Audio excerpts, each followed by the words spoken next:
Bon, bonjour tout le monde. On va commencer le cours de sécurité informatique et réseau, qui à vrai dire une Bonjour, introduction. monsieur. Oui, Bonjour. oui.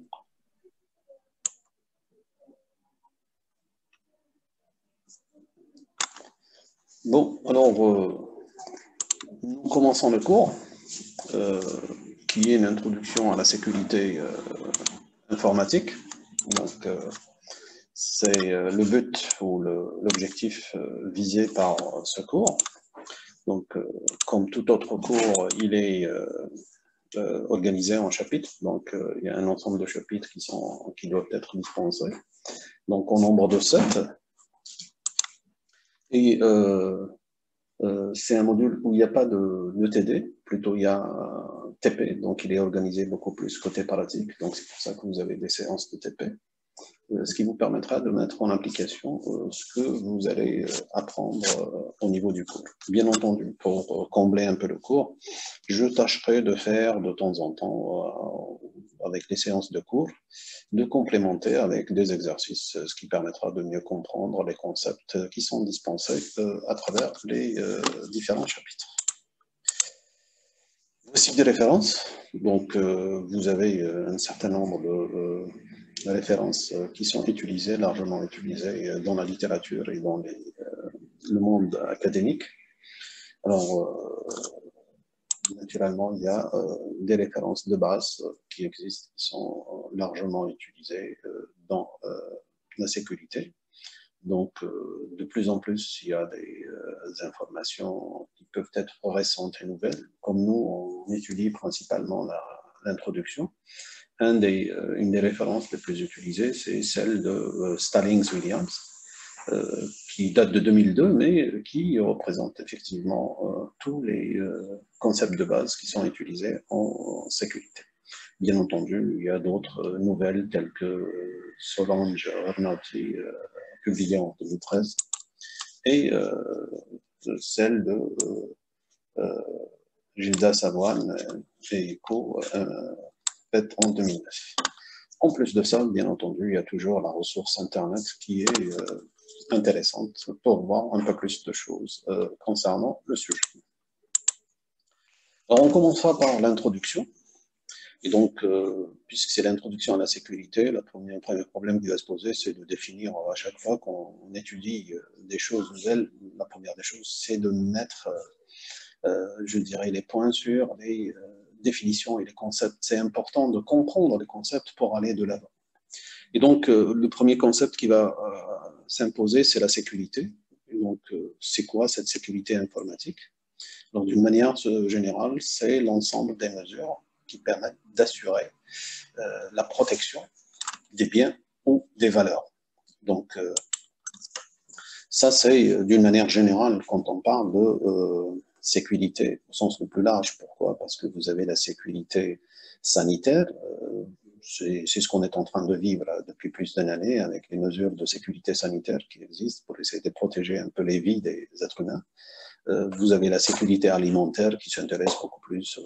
Vous pouvez avoir la sécurité de l'environnement pour essayer de préserver l'environnement, préserver l'air, préserver la nature, etc. Donc, dans chaque sécurité, il y a un domaine d'application particulier. Vous avez la sécurité du territoire, ça veut dire on essaie de protéger le territoire, le pays quelconque.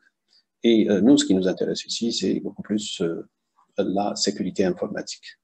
Donc, la sécurité informatique, automatiquement, ça veut dire que vous faites la projection sur le domaine de l'informatique.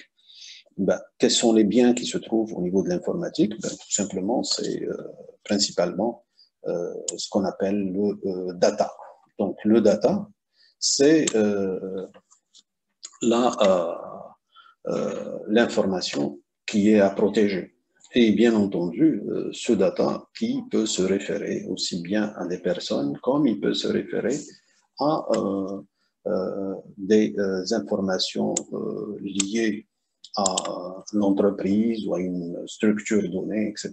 Donc, tout dépend du domaine d'application de cette sécurité informatique, là où elle est utilisée l'informatique.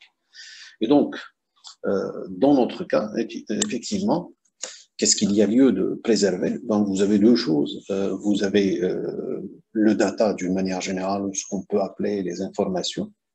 Alors, ces informations au sens le plus large du terme, donc vous avez des informations financières, vous avez des informations sanitaires, vous avez des informations administratives, etc., etc. Donc, toutes les formes d'informations qui existent. La deuxième des choses, c'est quoi? C'est que toutes ces informations sont traitées par des machines et par des moyens de connexion qui permettent de faire partager cette information entre diverses personnes ou diverses entités. Et donc, naturellement, ce qui a lieu de préserver au niveau de la sécurité informatique, c'est l'information, la data d'une manière générale, et les systèmes qui permettent de traiter, diffuser, stocker et communiquer cette information. Et donc là, vous allez avoir les différents éléments tels que les applications, les serveurs, les réseaux qui existent, les différentes bandes passantes qui sont utilisées, ainsi que les outils qui existent, tels que les disques durs, les CD-ROM, les flash disks, etc., etc. Donc, on est obligé de préserver tous ces éléments-là pour arriver à la sécurité informatique. Alors, quel est l'objectif de cette sécurité? Naturellement, à chaque fois qu'on met en place un système donné, il faudrait avoir des objectifs visés par ce système. Alors, ce système de sécurité, il vise principalement 4 objectifs majeurs qui doivent être vérifiés dans n'importe quel système informatique quand on parle de la sécurité. Le premier objectif, c'est la confidentialité. C'est quoi la confidentialité? Ça veut dire que vous devez préserver l'information ou la donnée confidentielle, c'est-à-dire connue par un nombre, je dirais, restreint de personnes. Et donc là, elle est confidentielle par rapport à cette entité restreinte. Il y a aussi l'intégrité de l'information. L'intégrité, c'est quoi? Ça veut dire que cette information-là, elle doit être, comme son nom l'indique, intègre, c'est-à-dire valide et correcte. Et donc, cette information-là, elle ne doit pas être, je dirais, à l'encontre de la réalité. Par exemple, dans un système de météo, si dans la température, il fait 20 degrés, je ne devrais pas permettre à quelqu'un de modifier cette information-là pour dire il fait 40 degrés. Donc, en ce moment, s'il fait 20 degrés, donc si je mets l'information à 40 degrés, c'est une information qui n'est pas réelle, qui n'est pas intègre, parce qu'elle ne représente pas la réalité du terrain. Vous avez aussi ce qu'on appelle la disponibilité. Donc, vous avez des données, et il faudrait que ces données-là soient à tout moment disponibles pour les utilisateurs. C'est-à-dire, quand l'utilisateur il a besoin de les utiliser, il faudrait que ces données soient disponibles. Donc, qui dit données disponibles dit que le système informatique, d'une manière générale, est disponible. Ce n'est pas comme le fait, dans certains cas, où vous voulez avoir une information, on vous dit, tiens, le réseau, il est en panne, et donc, du coup, ça veut dire que vous ne pouvez pas accéder à l'information. Ça veut dire quoi? Ça veut dire tout simplement que ce système n'est pas sécurisé, puisqu'il n'offre pas un des objectifs qui est la disponibilité, c'est-à-dire à tout moment, j'ai besoin d'informations, je dois pouvoir accéder à cette information. Et il y a un dernier élément qui est la non-répudiation. La non-répudiation, c'est quoi? C'est que dans tout système informatique, il y a toujours des entités ou des personnes qui font des actions. Et ces actions-là, à un moment donné, la personne qui a fait telle ou telle action ne peut pas nier avoir fait telle action. Par exemple, vous avez envoyé un message à votre partenaire, à un moment donné, vous ne pouvez pas nier pour dire ce n'est pas moi qui ai envoyé le message. Alors, bien entendu, on a des moyens qui permettent de le vérifier, particulièrement quand on parle de messages, c'est les messages authentifiés. Et donc, automatiquement, il y a des mécanismes qui permettent d'authentifier les messages, qui permettent de dire effectivement qui a envoyé ce message.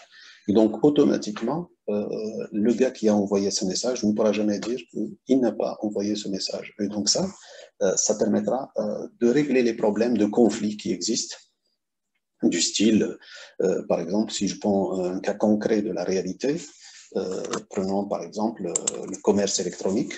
À un moment donné, si tu as payé ta facture, donc tu as le moyen de le prouver que tu as payé ta facture. Et donc là, le partenaire ne pourra pas nier qu'il n'a pas été payé pour telle ou telle facture. Pourquoi? Parce qu'on a des éléments de réponse qui permettent d'attester et de montrer qu'effectivement, la personne en question a bel et bien envoyé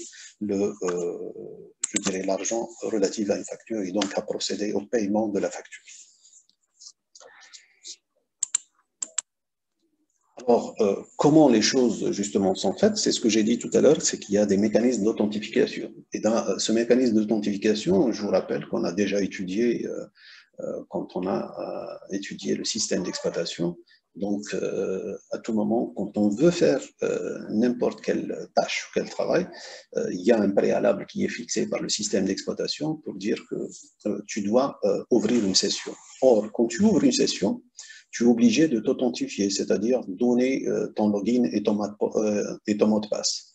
Et donc, c'est à partir de cet instant-là que le système arrive à t'authentifier. Et donc, quand il authentifie la personne qui a accédé au système, grâce à son login et son password, je rappelle que le password, il est personnel et privé. Donc, seule la personne propriétaire est censée connaître son mot de passe.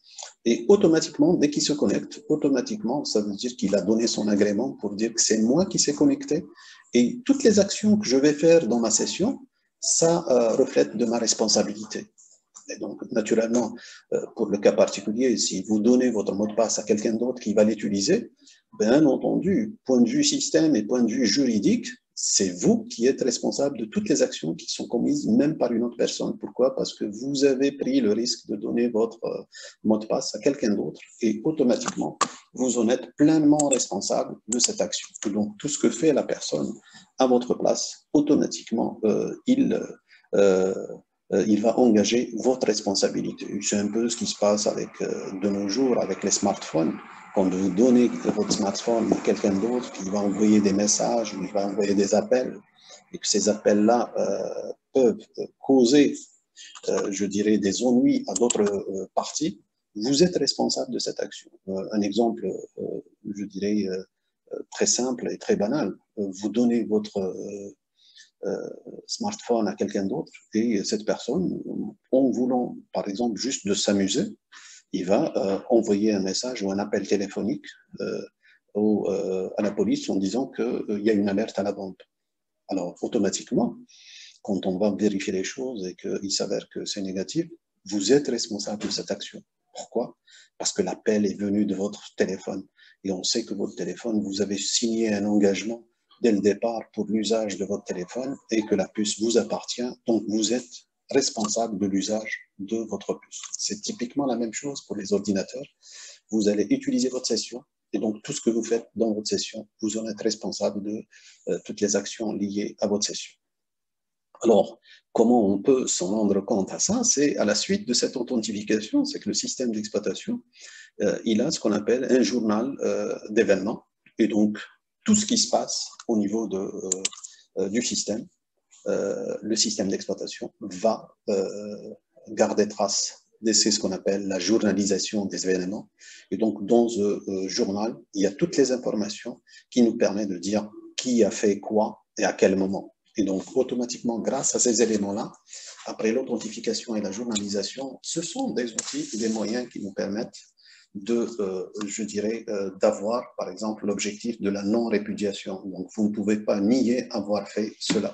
Et je garde toujours la parenthèse en disant que si quelqu'un d'autre a fait ça à votre place, alors que vous avez donné votre mot de passe et autres, etc., naturellement, c'est pour le système, il s'agit de votre personne et pas de quelqu'un d'autre. Alors, c'est quoi cette identification et authentification? On peut la résumer avec ce petit schéma-là. Donc, automatiquement, quand vous allez vous présenter à un système, automatiquement, vous allez décliner votre identification. Et donc, votre identification, comment on va la décliner? C'est que, je vais dire, en général, ce qui est utilisé, c'est un mot de passe, un nom de login qui est utilisé.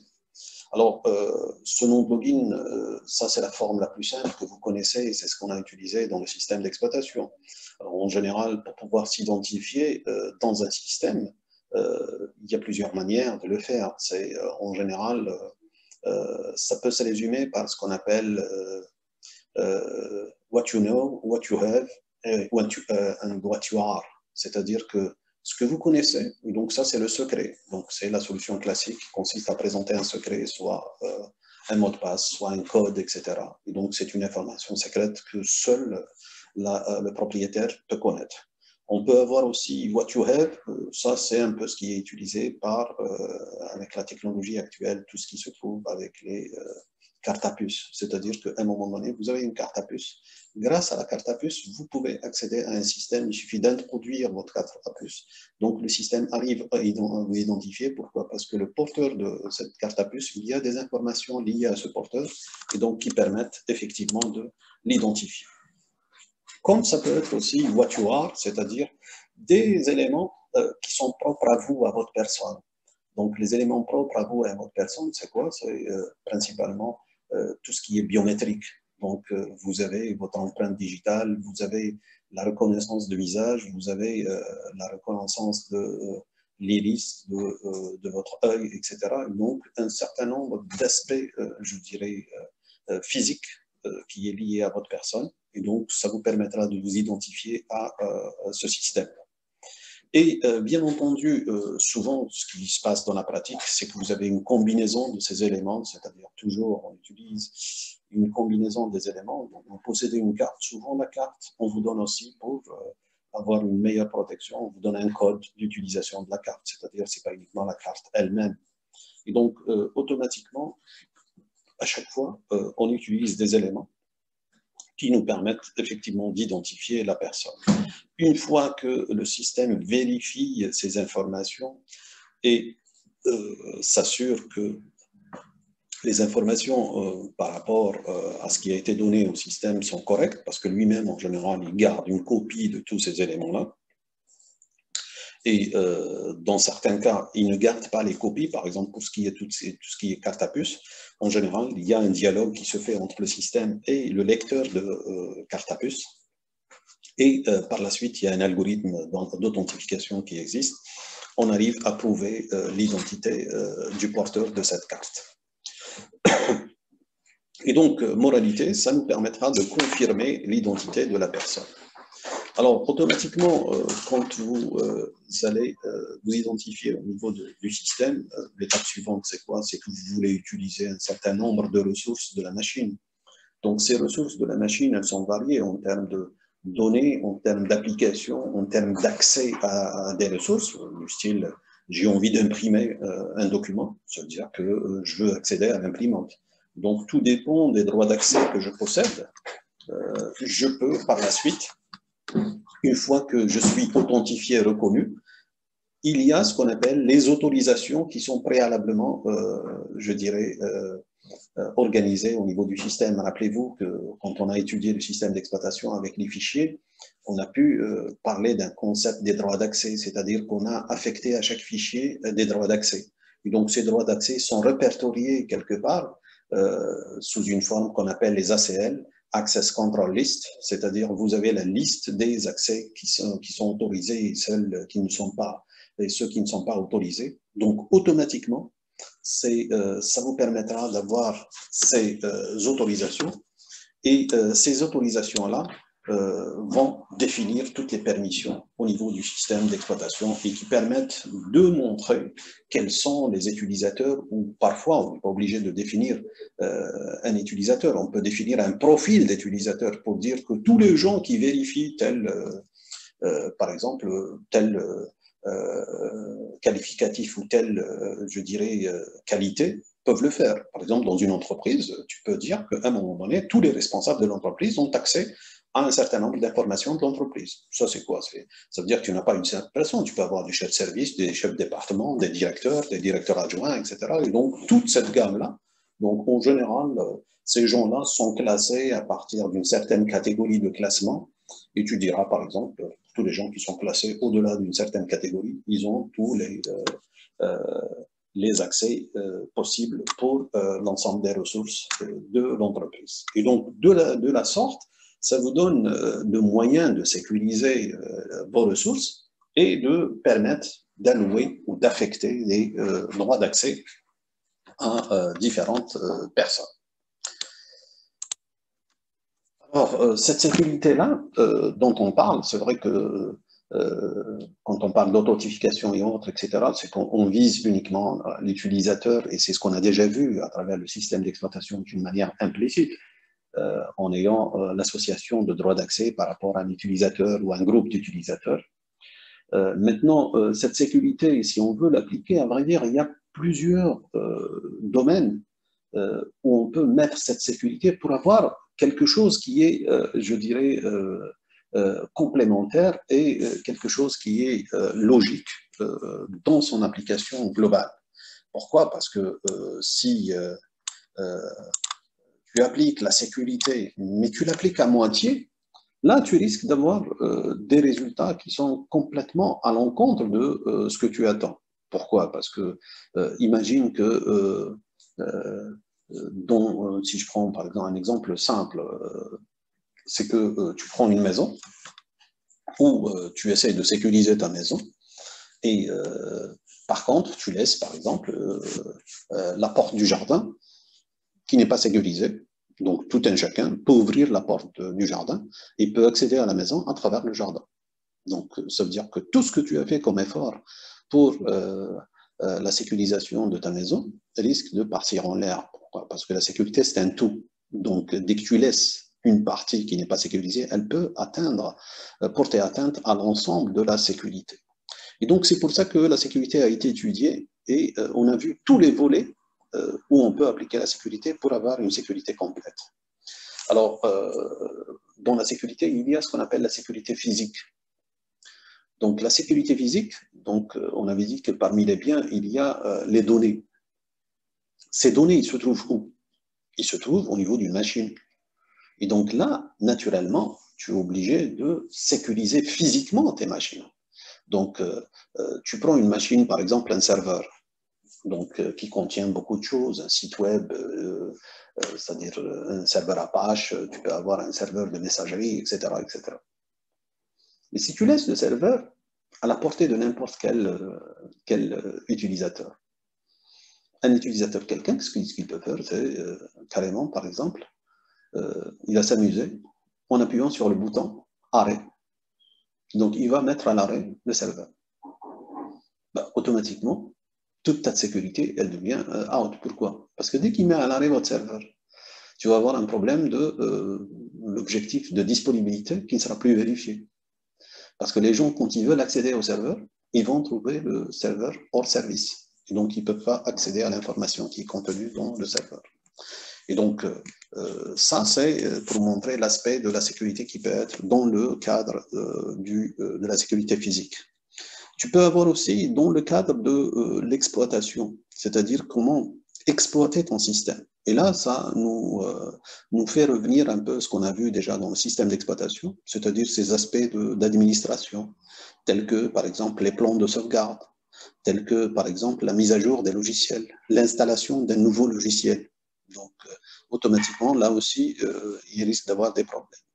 Tu peux avoir aussi la sécurité au niveau logique. Donc, au niveau logique, c'est les moyens qui te permettent de réaliser cette sécurité. Un exemple simple, tu as dans les applications, tu peux mettre un mot de passe. Sauf que si tu mets un mot de passe qui est court, ce mot de passe, il peut être cassé. Et donc, facilement, on peut accéder à ton système. On peut avoir aussi la sécurité au niveau applicatif, c'est-à-dire au niveau logiciel. Quand on développe des logiciels, il faudrait s'assurer que ces logiciels-là sont bel et bien, je dirais, sécurisés. Et tu peux avoir aussi la sécurité au niveau de télécommunications, c'est-à-dire toute la partie connectivité de ton système. Donc, si la partie connectivité n'est pas sécurisée, là aussi, ça risque de mettre en péril votre système. Donc, ça, c'est globalement comme élément. On va voir au fur et à mesure chaque élément pour avoir un peu plus de détails. Donc, vous avez la sécurité physique. Donc, dans la sécurité physique, c'est quoi? C'est que vous avez un ensemble de machines qui collaborent pour réaliser les tâches de l'entreprise. On sait que l'informatique, d'une manière générale, elle est dépendante de l'énergie. Donc, tu ne peux pas faire fonctionner ta machine si tu n'as pas d'énergie. Donc, il faut toujours posséder l'énergie pour pouvoir faire fonctionner la machine. quelqu'un pourrait me dire, tiens, oui, moi j'ai un laptop, il a sa batterie, donc je peux fonctionner avec la batterie. Je vous fais rappeler que la batterie, à l'origine, tu l'as alimentée par l'énergie. Et ta batterie, ce n'est autre qu'un moyen de stockage de l'énergie. Ça veut dire quoi? Ça veut dire que ta machine marche avec de l'énergie. Et dès que la batterie, elle va s'épuiser, automatiquement, tu ne pourras plus utiliser ta machine. Et donc là, on est obligé de protéger là, physiquement votre système côté énergétique. Pourquoi? La première des choses, c'est quoi? Déjà que toute la partie énergie, il ne faut pas laisser cette partie énergie à la portée de n'importe quelle personne. Quelqu'un qui veut juste plaisanter, et c'est de la mauvaise, je dirais, plaisanterie, il va déclencher le disjoncteur. Dès que vous déclenchez le disjoncteur, l'énergie, elle part. Et automatiquement, tout votre système informatique, il sera hors service. Et donc là, ça veut dire que votre système, quand vous le mettez en place, il faut veiller à ce que toutes les sources d'énergie soient protégées physiquement. C'est-à-dire que tu ne peux pas laisser à la portée de n'importe qui de manipuler le disjoncteur pour essayer d'arrêter, par exemple, la source d'énergie. Alors, mieux encore aussi, tu peux avoir cette source d'énergie qui est protégée, ainsi que les disjoncteurs sont protégés. Le problème, c'est qu'on n'est pas à l'abri, je dirais, de la coupure d'énergie. Par exemple, à un moment donné, Sonelgaz qui a un problème de production, un problème technique, etc. C'est ce qu'elle fait dans les dernières années. Vous avez entendu parler des délestages, c'est-à-dire qu'à un moment donné, elle coupe une zone pour permettre à une autre zone de fonctionner, etc. Et donc, du coup, si Sonelgaz va vous couper l'énergie, automatiquement, vous allez avoir un problème. C'est tout votre système informatique qui sera hors service. Et donc là, si vous voulez préserver vos objectifs de sécurité, c'est-à-dire la disponibilité, et donc automatiquement, si Sonelgaz coupe l'énergie, il y a des solutions qui existent, ce qu'on appelle les groupes électrogènes. Ça veut dire que si vous voulez faire fonctionner votre système 24/24, automatiquement, vous devez posséder des groupes électrogènes qui permettent de produire de l'énergie. Ces groupes, en général, fonctionnent au carburant. Et donc, automatiquement, dès que l'électricité, elle se coupe, le groupe électrogène, automatiquement, il va se déclencher automatiquement. Il y a des mécanismes électriques, les gens qui connaissent un peu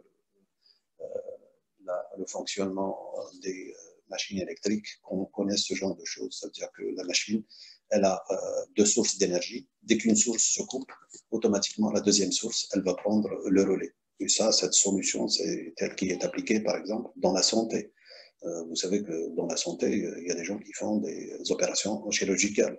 Donc, on ne peut pas se permettre, si à un moment donné, la source d'énergie va être coupée, c'est la vie de l'individu qui est en jeu. Donc, automatiquement, dans les hôpitaux, il y a toujours ces groupes électrogènes qui fonctionnent automatiquement, ce qui permettra de continuer l'opération chirurgicale.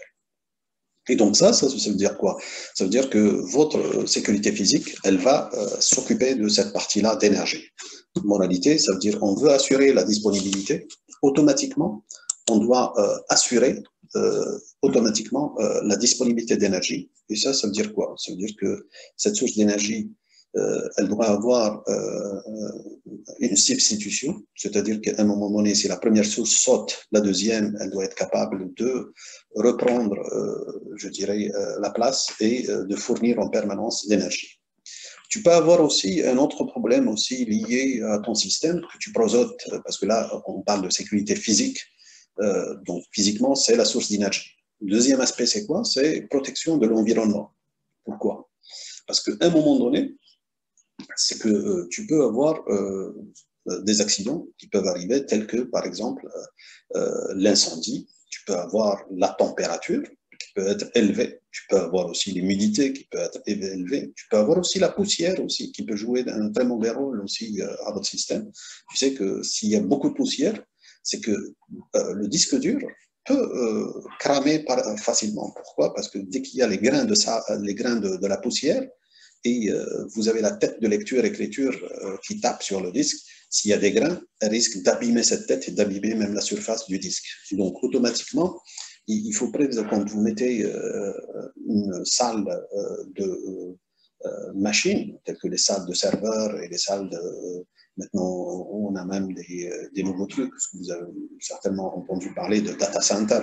Un data center, c'est quoi? C'est un grand centre de calcul où il y a une capacité de stockage énorme et plusieurs serveurs de capacité très, très forte.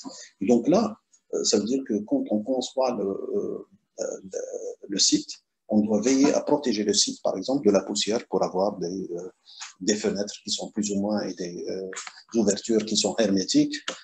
Tu peux avoir de la climatisation. Pourquoi? Parce que les machines elles-mêmes, dans leur fonctionnement, elles chauffent. C'est pour ça, d'ailleurs, si vous voyez que votre machine, ou votre laptop, ou votre machine possède toujours un ventilateur. Le ventilateur, sa mission, c'est quoi? C'est de pouvoir refroidir un peu votre CPU, parce que dès qu'elle atteint un certain seuil de température, la CPU risque de déconner. Pourquoi? Parce que tous les circuits électriques, sous l'effet de la température, risquent de mal fonctionner.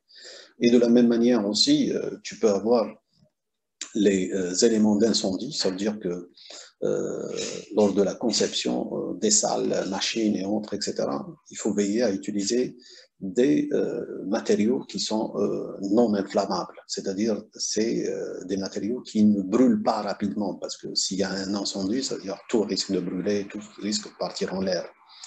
Au même titre que, par exemple, vous avez là, un des problèmes qui peut se poser, c'est un peu l'inondation.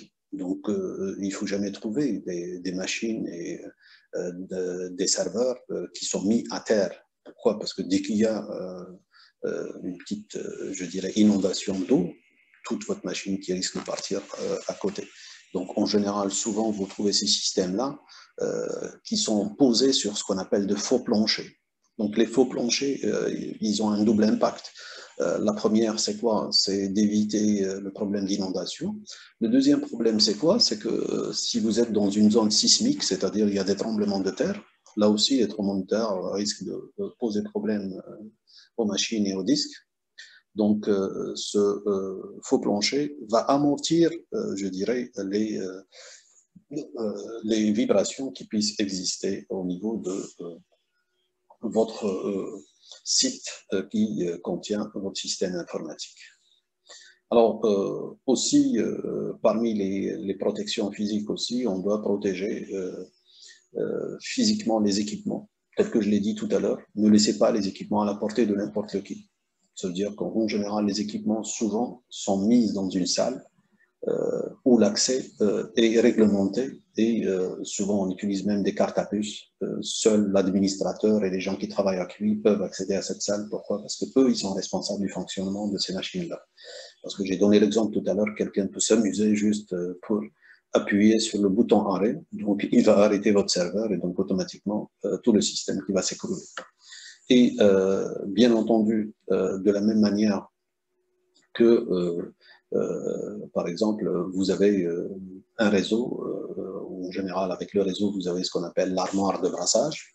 Donc, dans l'armoire de brassage aussi, il ne faudrait pas qu'elle soit accessible à n'importe qui, quelqu'un qui peut s'amuser. Donc, qu'est-ce qu'il peut faire? Il peut vous compliquer la vie, il suffit qu'il n'enlève rien.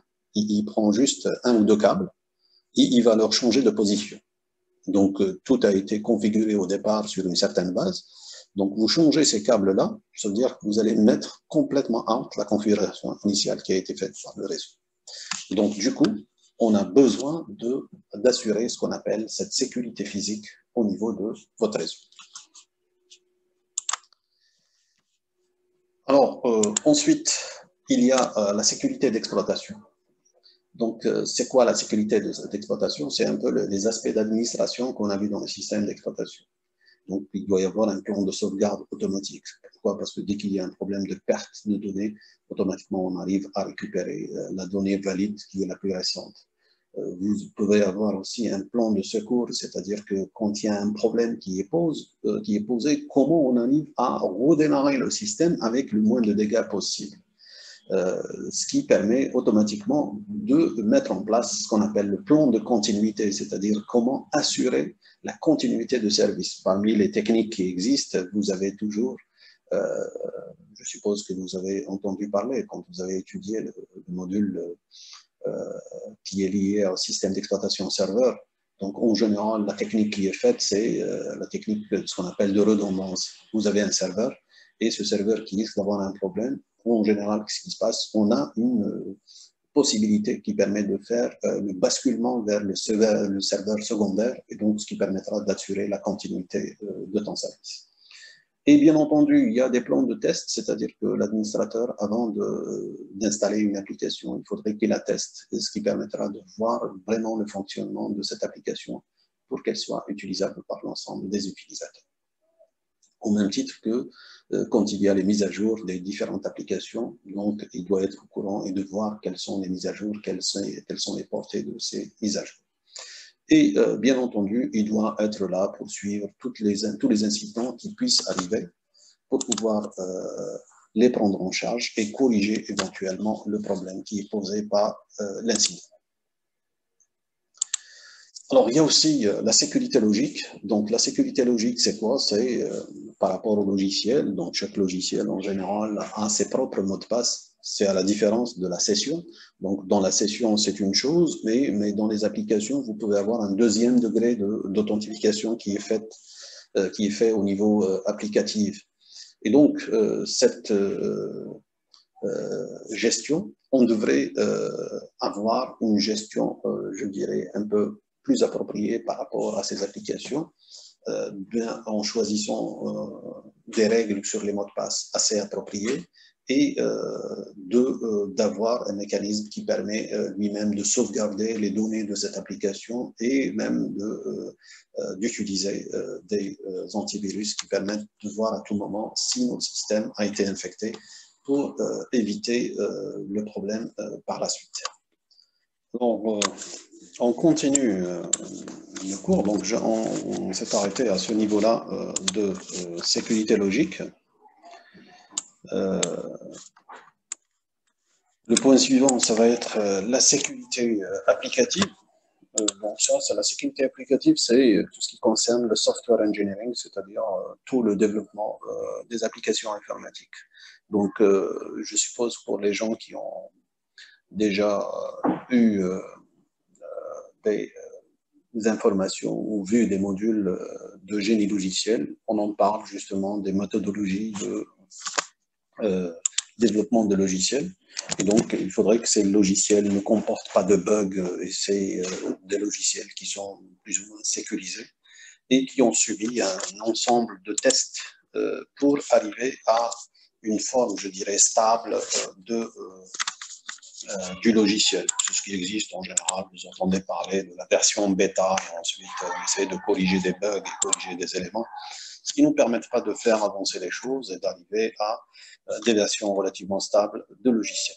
Donc ça, c'est le domaine de la sécurité applicative. Et enfin, on en parlera aussi de sécurité qui est des télécommunications, c'est-à-dire la connectivité.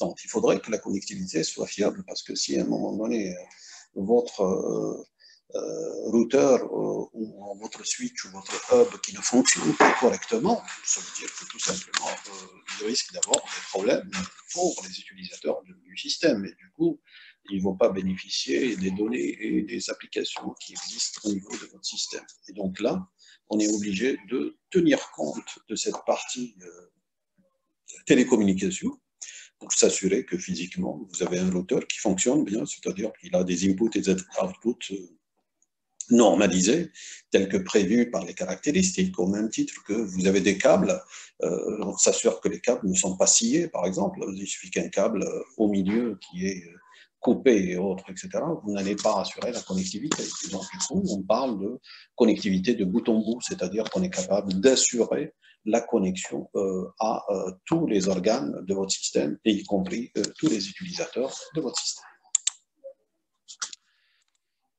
Alors, cette sécurité, comment on arrive à la mettre en place? C'est que vous devez orienter votre sécurité. Comment orienter la sécurité? C'est la première des choses, c'est il faudrait qu'il y ait en place une politique de sécurité au niveau de l'entreprise ou de la structure. On verra par la suite comment on arrive à définir cette politique de sécurité. La deuxième,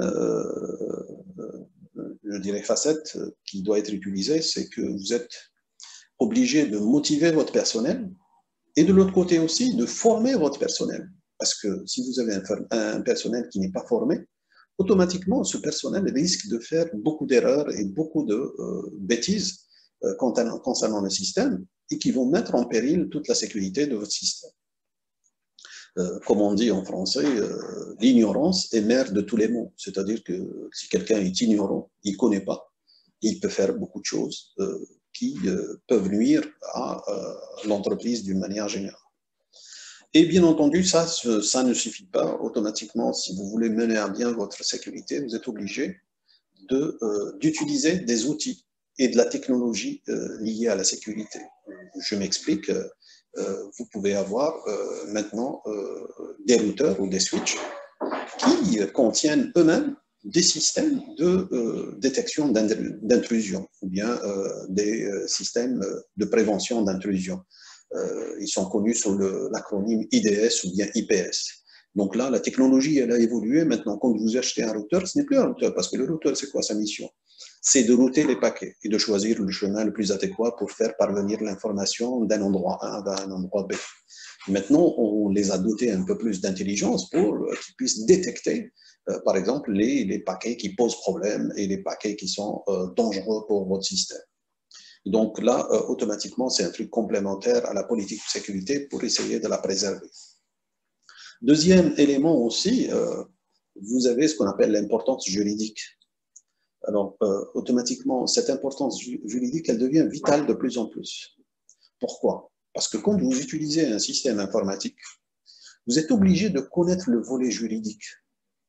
Quelqu'un pourrait dire, tiens, moi, ça m'est égal. Le côté juridique, parce que ce n'est pas mon domaine. Mais je lui dis, tu as tort. Si je reprends l'exemple de tout à l'heure, vous avez votre portable, vous allez le prêter à un ami, votre ami qui veut faire de la mauvaise plaisanterie, il va donner cet exemple-là, du style alerte à la bombe, ou bien carrément, il appelle quelqu'un, il lui lance un message, par exemple, de chantage. Le gars de vis-à-vis, il peut déposer plainte. L'information, on peut la vérifier. Pourquoi? Parce que le gars, il a son portable, il a le numéro d'appel. Ce numéro d'appel, on peut le vérifier via l'opérateur. Et donc, la police et les forces de l'ordre, la police ou la gendarmerie, peuvent faire le boulot. Ils vont revenir et ils vont arriver jusqu'à vous en disant, vous avez appelé telle personne, telle date, et vous avez lancé des messages de chantage qui sont réprimandés par la loi. La loi, elle ne permet pas à des gens de faire du chantage à une autre personne, quel que soit le motif. Et donc, du coup, c'est quelque chose qui peut être pénalisé par la loi. Et donc, automatiquement, maintenant, de plus en plus, tous les gens qui utilisent la technologie, particulièrement l'informatique, ils sont obligés de connaître l'aspect juridique. D'ailleurs, c'est pour cette raison que quand j'ai créé moi-même le Master Sécurité Informatique, vous allez voir dans le cursus, vous trouvez un module qui est utilisé en première année. Ce module s'appelle Aspect juridique de la sécurité informatique. Donc, les étudiants vont apprendre tous les aspects juridiques liés à l'utilisation et à la sécurité informatique. Et pourquoi? Parce que quand on utilise des éléments je dirais, de système informatique, vous avez la possibilité de faire beaucoup d'actions. Et certaines actions, elles peuvent vous nuire. Quelqu'un, par exemple, qui veut s'amuser pour, par exemple, il a un petit problème. Imaginez que quelqu'un qui travaille dans une entreprise, il a l'accès je dirais, à une application donnée. Prenons une application simple, par exemple, une application de gestion. C'est lui qui est l'administrateur de cette application. Et il a un problème avec son chef, il veut compliquer la vie à son chef. Qu'est-ce qu'il fait? Il peut à un moment donné supprimer la base de données. Du coup, tout le système de gestion ne marchera pas. Ben, le premier qui sera embêté, c'est le chef. Pourquoi? Parce qu'il va y avoir au niveau de son département, les applications ne fonctionnent pas. Du coup, les services offerts par l'entreprise ne vont pas fonctionner. Et ce chef-là, il a des comptes à rendre à son chef suprême pour motiver qu'est-ce qui se passe et pourquoi les choses ne fonctionnent pas. Et du coup, celui qui a créé ce problème, pour lui, c'est juste pour créer un problème à son chef. Ben, ce qui existe, c'est qu'on peut faire des investigations numériques pour chercher quelle est l'origine du problème et on va tomber à l'origine du problème. Pourquoi? Rappelez-vous, tout à l'heure, on avait dit qu'il y avait une journalisation au niveau du système. Et donc, on sait qui a fait quoi et à quel moment. Et du coup, celui qui a fait cet acte-là, il va être pénalisé par la loi. Et donc, en général, maintenant, toutes les lois, ce n'est plus le cas qui existait auparavant dans les années 70 et 60. Il y avait des cas qui permettent de dire, tiens, la personne est innocente jusqu'à trouver une preuve matérielle qu'il est coupable. Maintenant, la preuve, elle n'est plus matérielle, uniquement matérielle. Vous avez la preuve matérielle et vous avez maintenant dans la législation de tous les pays, y compris l'Algérie, la preuve électronique, elle existe. Et donc, elle est prise en charge par la réglementation.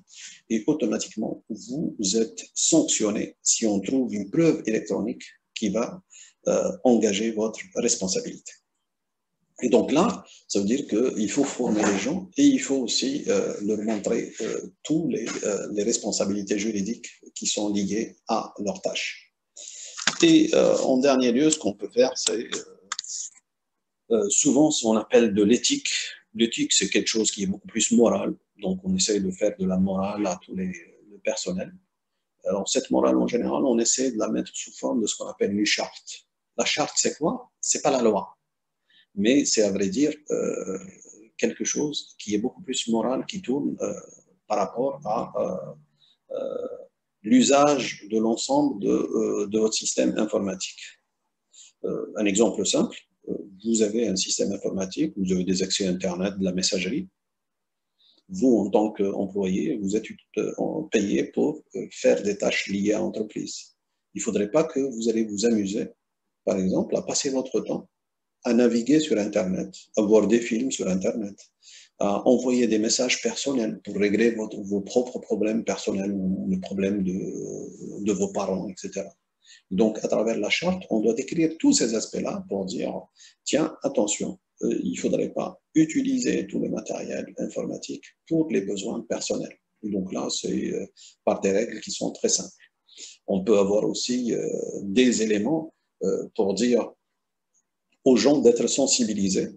Par exemple, quand quelqu'un travaille, il est à son bureau, il ne faut pas jamais laisser ton bureau ouvert alors que ta session est ouverte. Parce que si tu laisses, tu vas abandonner ton bureau pour dire quelqu'un, il a envie d'aller prendre un café, par exemple, ou il a envie, il a besoin de papier, il n'a plus de papier, etc. Il veut aller au magasin pour récupérer le papier, et par la suite, ce qui se passe, tu vois, il laisse son bureau ouvert, sa session ouverte. Quelqu'un peut venir, il va accéder grâce à sa session aux ressources du système et il peut faire des choses malveillantes. Ben, automatiquement, cet individu-là, il sera pénalisé. Et donc, l'éthique fait que on doit lui dire automatiquement, c'est ça l'éthique qui donne, je dirais, les règles de bon usage. Tu es amené à sortir de ton bureau, même si tu ne fermes pas ta session, alors que normalement, tu dois fermer ta session. Tu dois fermer ton bureau. Et du coup, aucune autre personne ne peut accéder à ton bureau pour faire les choses de la sorte. Ton mot de passe, tu es obligé de le garder secret, ne pas le diffuser à d'autres personnes, et ainsi de suite. Donc, c'est l'ensemble des règles de bon usage qui sont faites de telle sorte à assurer une bonne sécurité d'une manière globale. Alors, de l'autre côté, pourquoi qu'on fait de la sécurité? Parce que tout simplement, il y a des problèmes. Parmi les problèmes, vous avez les attaques qui puissent survenir. Donc, automatiquement, les attaques, comment qu'elles sont faites? Alors, on peut avoir un genre d'attaque qu'on appelle accidentelle, c'est-à-dire les gens peuvent faire les choses d'une manière inattentionnée. Mais dans la majorité des cas, les attaques sont intentionnées, c'est-à-dire le gars, il sait qu'est-ce qu'il fait, il sait à quoi il veut arriver. Alors, en général, les attaques sont commises par ce qu'on appelle en français les fraudeurs, ou bien en anglais, vous avez les hackers. Alors, ces hackers, qu'est-ce qu'ils font? En général, c'est des gens qui sont initiés. Ça veut dire quoi? Ça veut dire que c'est des gens qui connaissent beaucoup de choses sur le monde informatique et les différentes applications et comment qu'elles fonctionnent. Alors, quand ils veulent attaquer une cible, qu'est-ce qu'ils font? Ben, la première des choses, c'est qu'ils vont collecter un ensemble d'informations sur la cible.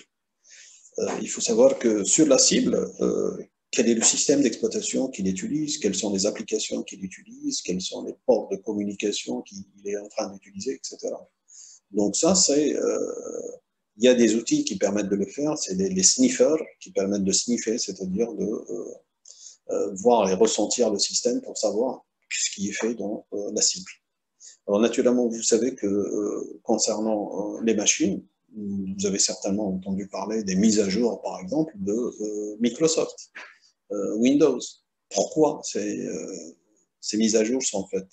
Parce qu'à chaque fois, on se rend compte qu'il y a une faille qui se trouve dans le système d'exploitation et donc il va falloir corriger cette faille. C'est pour ça qu'on fait les mises à jour.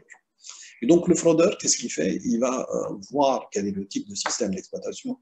Par exemple, il y a eu vous utilisez un système d'exploitation et vous savez que chaque système d'exploitation, vous avez des versions de système d'exploitation. Donc vous n'avez pas pris la peine, par exemple, de faire la mise à jour adéquate de votre système d'exploitation. Donc rappelez-vous tout à l'heure quand j'ai parlé de la sécurité d'exploitation, c'est que l'administrateur, il doit être à jour et mettre la bonne version du système d'exploitation, par exemple, pour corriger les erreurs ultérieures. Donc s'il ne l'a pas fait, ça veut dire que la faille reste toujours. Le fraudeur, quand il va tester la cible, il voit qu'il utilise tel système d'exploitation. Il sait que tel système d'exploitation, il a telle et telle faille. Et donc, ça, c'est ce qu'on appelle à côté le savoir-faire. C'est-à-dire que le gars, il sait qu'il y a une telle faille. Et on sait que telle faille, on peut l'attaquer avec telle attaque. Alors, automatiquement, le fraudeur, il va collecter l'ensemble des informations sur la cible avec tout ce qu'il sait faire lui-même et bien entendu des informations et des failles qui sont déjà connues et les attaques connues, lui, il va automatiquement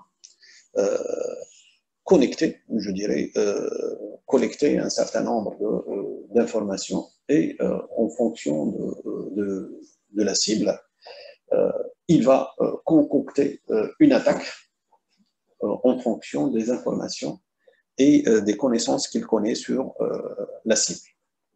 Ça permettra de créer une attaque et ensuite cette attaque-là, eh bien, il y a toujours des procédés qui permettent de faire de ce qu'on appelle l'intrusion. C'est-à-dire, intrusion, c'est comment rentrer dans un système. Il y a beaucoup de techniques qui sont utilisées pour l'intrusion. Alors, les gens qui sont intéressés, ils peuvent le voir par la suite.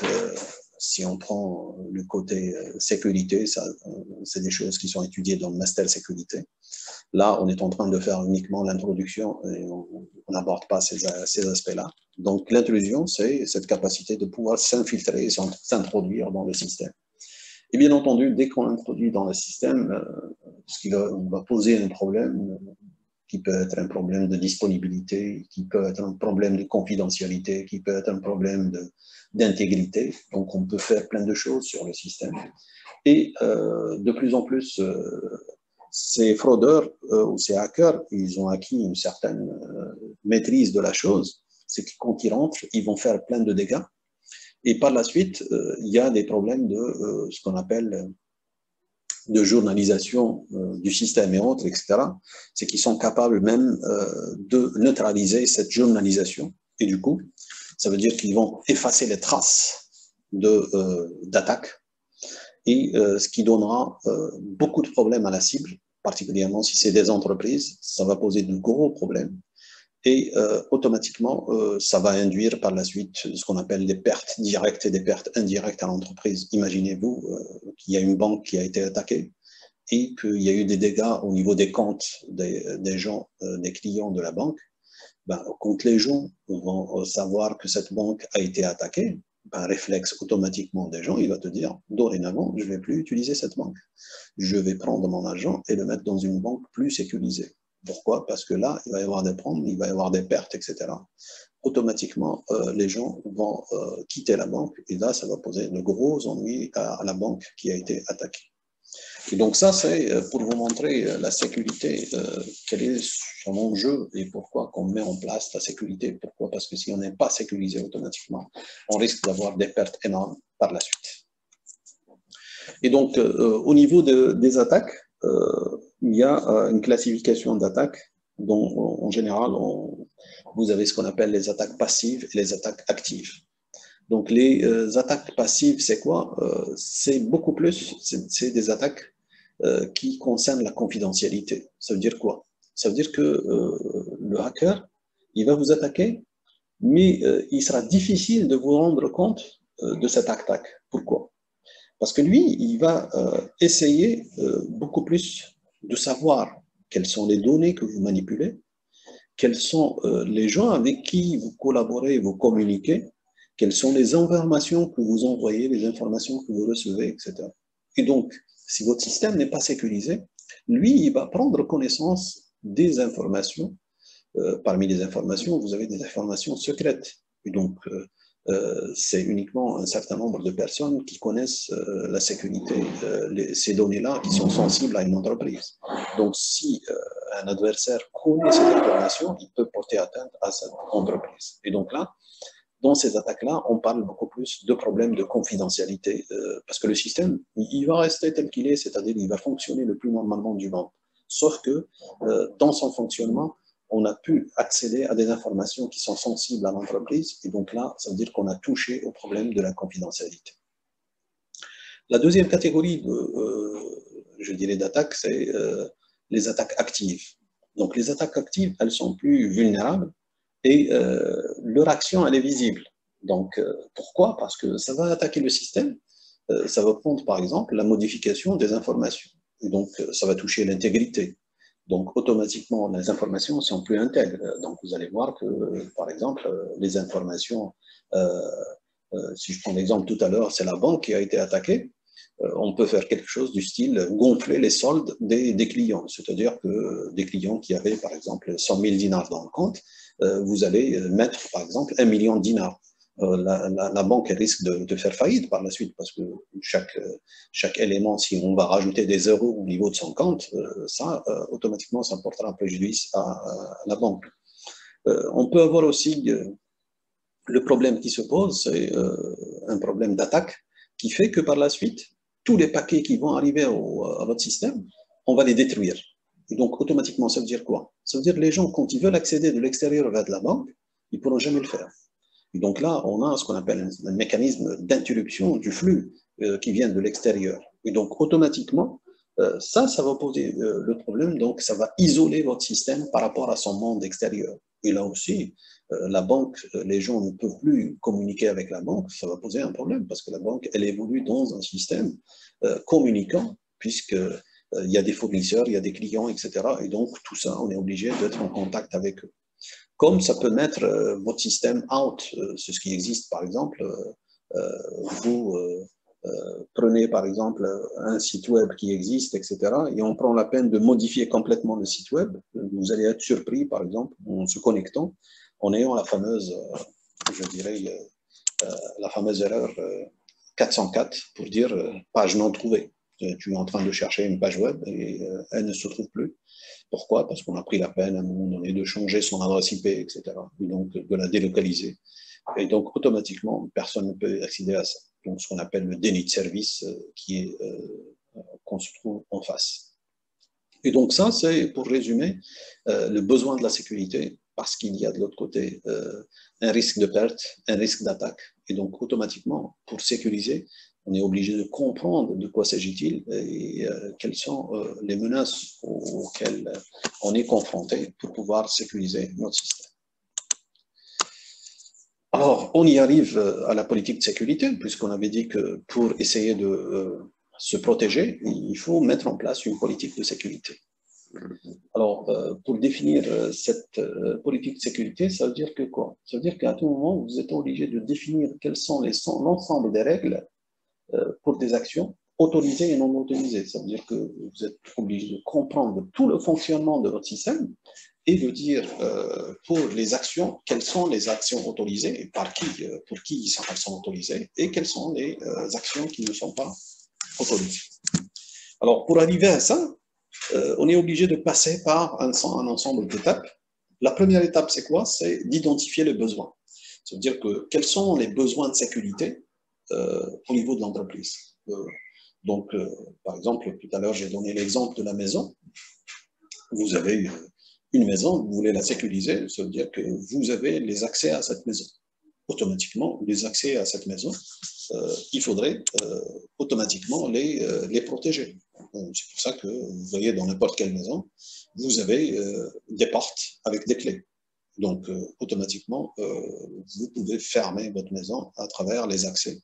Bien entendu, y compris les fenêtres, etc. On est obligé de les fermer de l'intérieur. Parfois même, on est obligé de mettre, je dirais, une parade externe qui permet de mettre du fer forgé pour protéger la fenêtre, parce qu'en général, la fenêtre, elle est en bois ou elle est en verre, etc. Donc, on est obligé de mettre un élément qui permet de la protéger davantage. Alors, dans l'entreprise, c'est la même chose. Vous êtes obligé de savoir quels sont les points sensibles de votre entreprise et comment protéger ces entreprises. Bien entendu, pour faire cette sécurité, ça veut dire que vous devez faire ce qu'on appelle un investissement en sécurité. Alors, naturellement, au niveau des entreprises, l'investissement, c'est quoi? C'est de l'argent. Et bien entendu, dans les entreprises qu'ils font, ils vont voir est-ce que c'est un investissement, il vaut le coup ou pas. Alors, pour savoir s'il vaut le coup, etc., donc vous êtes obligé d'analyser les risques pour dire, il y a tel risque. Alors, ce risque, on est obligé d'évaluer sa probabilité d'avoir lieu. Et bien entendu, quand il a lieu, on va voir quel est son impact sur l'entreprise, c'est-à-dire quels sont les dégâts qu'il peut causer à l'entreprise et quelle est la valeur de ces dégâts. Et c'est comme ça que les entreprises raisonnent pour pouvoir arriver à la sécurité.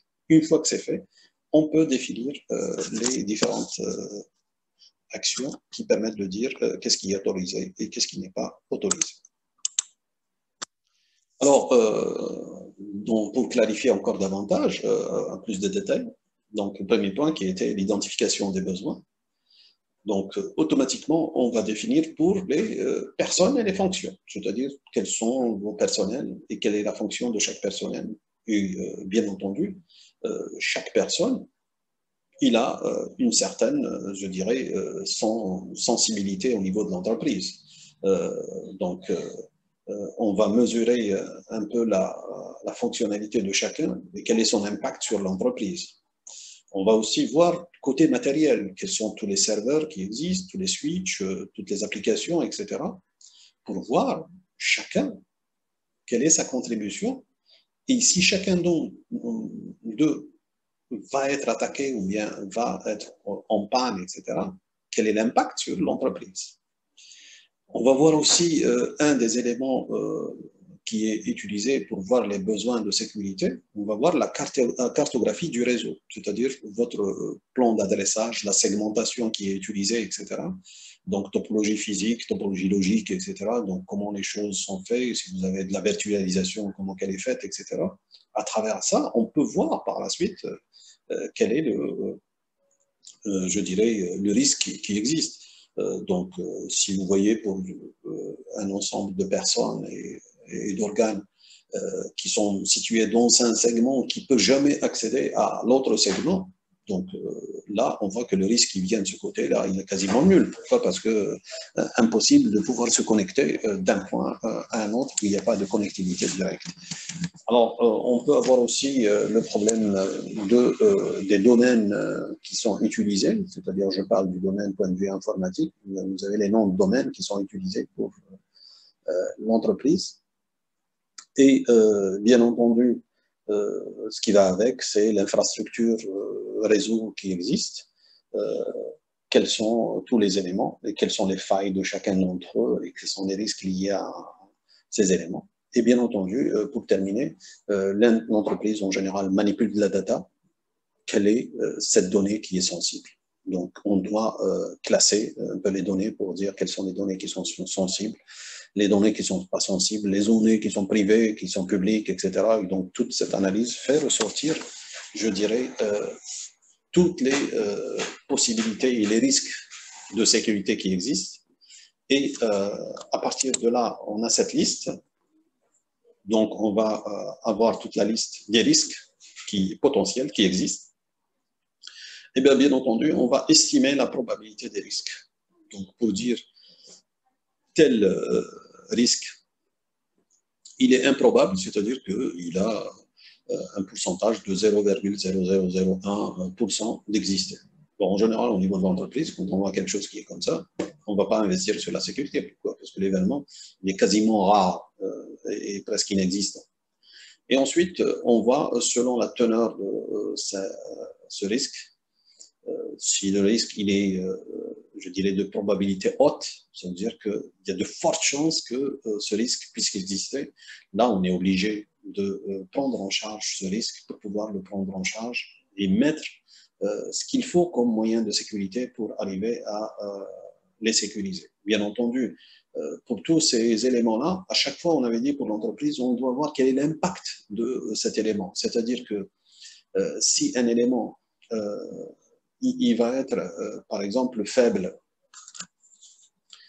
et que son impact, il est très important pour l'entreprise. Ça veut dire quoi?